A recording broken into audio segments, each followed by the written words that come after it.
नमस्कार दोस्तों, आज के इस वीडियो में हम आपको बताएंगे कि जो हमारे रैम होता है, और ये वीडियो स्पेशली उस स्टूडेंट के लिए है जो भी लैपटॉप रिपेयरिंग या डेस्कटॉप रिपेयरिंग में न्यू है और उसको इसके बारे में कोई भी डिटेल्स नहीं पता है।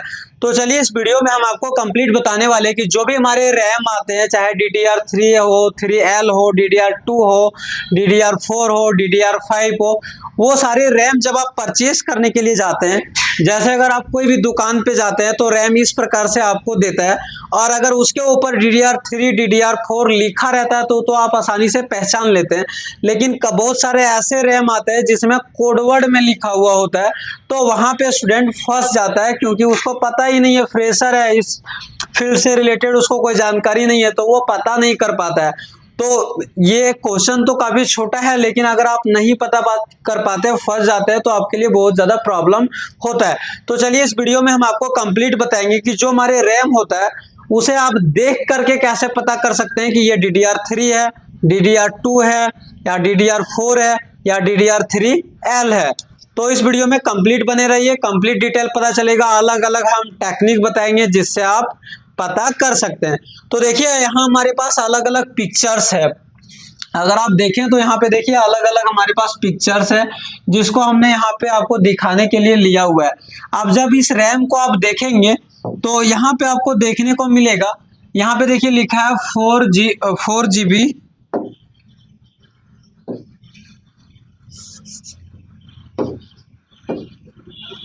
4GB और यहाँ पे लिखा है PC2। अगर यहाँ पे आपको किसी रैम में आपको देखने को मिलता है PC2, तो ये जो रैम है वो हमारा DDR2 है, DDR2 है, और ये जो रैम है ये DDR2 है। बाकी और भी कॉन्सेप्ट हम बताएंगे कि कैसे आप इसको चेक कर सकते हैं। अगर नीचे देखें तो यहाँ पे लिखा हुआ है PC3, तो ये जो रैम है ये DDR3 है, ये 2 है और ये DDR3 है। बाकी आप देखिए, अगर आप दोनों रैम को अगर आप अच्छे से देखें तो देखिए यहाँ पे दोनों में डिफरेंस है। इसके कट को अगर आप देखेंगे तो देखिए इसका कट यहाँ पे बना हुआ है, और अगर इस साइड में आप इसके कट को देखें तो देखिए ये थोड़ा सा इस साइड में हो गया है और ये थोड़ा मिडिल में। अगर आप यहाँ पे देखेंगे तो ये मिडिल में है, लेकिन ये साइड में, इधर का कट ज्यादा है, इधर का ज्यादा है और इधर वाले कम है। इसमें देखेंगे तो लगभग दोनों साइड में आपको सेम ही देखने को मिलता है। चलिए अब इसको हम एक बार हटाते हैं। दोनों तरीका यही है। अगर यहाँ पे किसी में लिखा है PC3 तो ये है DDR3। चलिए हम दूसरे रैम की ओर चलते हैं, और भी जो हमारे रैम है उसको आपको दिखाते हैं। तो देखिए यहाँ पे हमारे पास ये दूसरा रैम है, इस रैम में हम आपको दिखाते हैं। तो इस रैम में अगर आप देखेंगे तो यहाँ पे आपको लिखा हुआ मिलेगा PC4, तो ये DDR4 रैम है, DDR4 रैम है। अगर आप इसके कट को अगर आप देखें तो देखिए इसका जो कट है वो थोड़ा सा इस साइड में ज्यादा है। अगर आप इधर देखेंगे तो ये थोड़ा सा इधर ज्यादा है और इधर थोड़ा सा कम है। अब यहाँ पे अगर आप ऐसा लगाना चाहें कि DDR3 है, DDR2 है, DDR3L है, DDR4, तो उसके सॉकेट में जो DDR3 होता है और 3L होता है उसके सॉकेट लगभग सेम ही होता है, दोनों में सेम लग जाता है, कोई इशू नहीं आता है। लेकिन DDR4 में DDR2 लगेगा ही नहीं, DDR2 में DDR3 लगेगा ही नहीं। लेकिन आपके पास रैम होगा तभी तो आप लगा के देखेंगे या फिर दोनों में कंपैरिजन करके देखेंगे।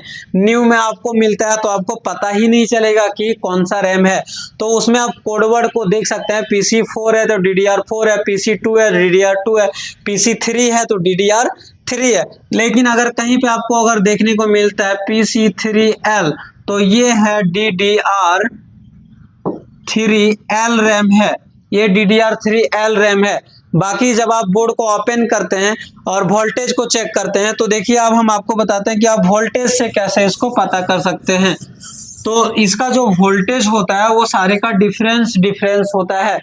अगर आपके पास DDR4 रैम है तो उसके जो वोल्टेज होगा वो 1.2 वोल्ट होगा। अगर आपके पास DDR3 रैम है तो उसका वोल्टेज जो होता है 1.5 वोल्ट होता है। अगर DDR3L है तो उसके जो वोल्टेज होता है 1.35 वोल्ट है। और अगर आपके पास DDR2 रैम है तो उसके जो वोल्टेज होता है 1.8 वोल्ट होता है। ये जो वोल्टेज होता है वो हमारे रैम के लिए ऑपरेटिंग वोल्टेज होता है और इसी वोल्टेज से हमारा रैम चलता है। जो भी रैम सेक्शन होता है वहां से आउटपुट होता है। बाकी इसके लिए और भी वोल्टेज चाहिए होता है, VTT वोल्टेज, SPD वोल्टेज, तो वो सारे वोल्टेज आपका लगभग सेम ही होता है। बाकी VTT वोल्टेज रैम वोल्टेज के हाफ वोल्टेज होता है।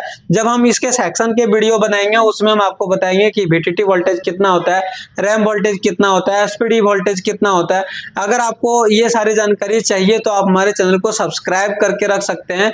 इस वीडियो में आपको कंप्लीट हम जानकारी आपको मिल चुका होगा कि DDR3 रैम है, DDR4 है, DDR2 है, तो आप उसको देख करके कैसे पता कर सकते हैं। रैम के ऊपर में जो स्टिकर्स लगा हुआ होता है उसमें लिखा हुआ होता है PC2, PC3, तो उससे आप पता कर सकते हैं।